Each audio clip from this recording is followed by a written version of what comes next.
কিছু সুন্নি নামদারি ব্যক্তি আছে না ভাই, রাসূলের আশিক তাদেরকে দাবি করে, রাসূলের আশিক, রাসূলের জন্য তারা আশিক, পাগল, কিন্তু তাদের মধ্যে রাসূলের প্রেম বলতে কোনো কিছুই নাই, রাসূলের প্রেম বলতে কোনো কিছুই নাই।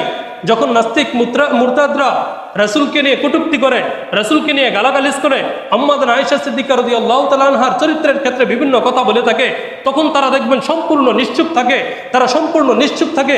কিন্তু উলামায়ে কেরাম যখনই প্রতিবাদ করে, উলামায়ে কেরাম যখন প্রতিবাদ করে, তখন তারা আশিকে রাসূলের স্লোগান দিয়ে, রাসূলের প্রেমিক স্লোগান দিয়ে ওই উলামায়ে কেরামের বিপক্ষে দাঁড়ায়। তারা মূলত আশিকে রাসূল না, তারা মূলত রাসূল প্রেমিক না। তারা যারা নাস্তিকদের পক্ষ থেকে, যারা নাস্তিকদের পক্ষ থেকে তারা আশিকে রাসূল হতে পারে না, যারা নাস্তিকদের ক্ষেত্রে চুপ থাকে, নাস্তিকদের ক্ষেত্রে কোনো কথা বলে না, তারা আশিকে রাসূল হতে পারে না। যারা খাতিমে রাসূলের পক্ষে থাকে তারা আশিকে রাসূল হতে পারে না, তারা আশিকে শয়তান। ঠিক কিনা ভাই?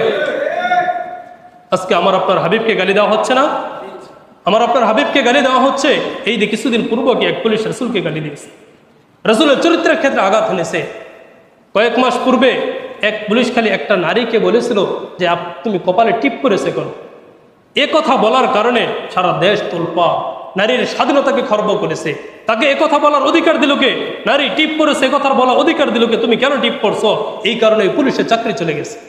কিন্তু আমার আপনার হাবিবের চরিত্রের ক্ষেত্রে কথা বলে তাদেরকে নিয়ে কোনো বিচার হয় না। রাসূলকে যে ব্যক্তি গালি দিবে, খাতিমে রাসূলের বিধান হলো, খাতিমে রাসূলের বিধান হলো চারো ইমাম একমত। এই ক্ষেত্রে কোনো ইমাম দ্বিমত নাই। সে চাই কাফের হোক, সে চাই মুশরিক হোক, সে চাই নামদারি মুসলমান হোক, চাই সে মুনাফিক হোক, সে যে দলেরই হোক না কেন, যে কোনো ব্যক্তি হোক না কেন, আমার আপনার হাবিব স্লোগান বলে গেছেন, আমার আপনার হাবিব বলে গেছেন, মান সাব্বা নবিয়ান ফাকতুলুহু, যে আমাকে গালি দিবে, যে হাবিবকে গালি দিবে, ফাকতুলুহু, তাকে তোমরা হত্যা করে ফেলো। আল্লাহ তাআলার ক্ষেত্রে মানুষ শিরিক করে, আল্লাহ তাআলা কি ধ্বংস করেন ভাই? শিরিক হচ্ছে না? মূর্তি পূজা হচ্ছে না? আল্লাহ তাআলার আমি আপনি অবদ্ধ হচ্ছি না? এই ক্ষেত্রে আল্লাহ তাআলা ছাড় দিয়েছেন। কিন্তু রাসূলকে অবমাননা করবে, রাসূলকে কটূক্তি করবে, এই ক্ষেত্রে রাসূলকে আল্লাহ তাআলা ছাড় দেন না। কাফেররা রাসূলকে আফতার বলে গালি দিয়েছেন, রাসূলকে নির্বংশ বলে গালি দিয়েছেন। রাসূলের পুত্র সন্তান মারা যায়, এই কারণে কাফেররা বলছে রাসূল আফতার নির্বংশ বলে রাসূলকে গালি দিয়েছে। আল্লাহ তাআলা সহ্য করেন নাই, সাথে সাথে সূরা কাউসার নাজিল করে দিয়েছেন, ইন্না আ'তাইনাকাল কাউসার ফাসাল্লি লিরাব্বিকা ওয়ানহার ইন্না শানিয়াকা হুয়াল আবতার। হে হাবিব, আপনাকে তারা নির্বংশ বলে, আপনাকে বলে আফতার, আপনাকে নির্বংশ বলে।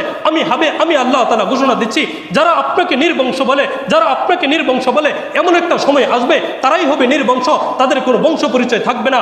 আজ আবু জাহেল, উতবা, শাইবা, পৃথিবীর কোন প্রান্তে আবু জাহেল, উতবা, শাইবার বংশ পরিচয় পাবেন। তারা রাসূলকে নির্বংশ বলে গালি দিয়েছে।